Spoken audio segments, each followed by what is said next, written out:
Hi, good morning everyone. Ayan, may interviewin tayo ngayon, no? Isang estudyante na kumita ng malaki dito, 600,000 na yung kinita niya, accumulation income sa community na pinasok natin.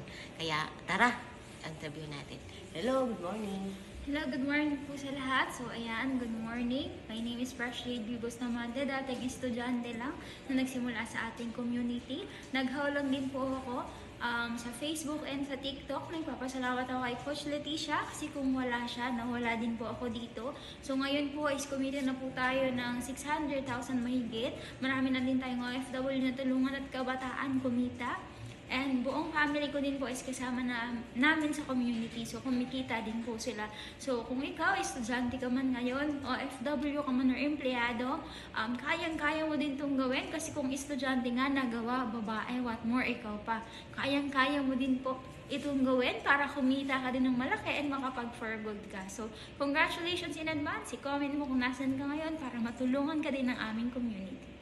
Yes, maraming salamat po. Good. Ano edit mo na?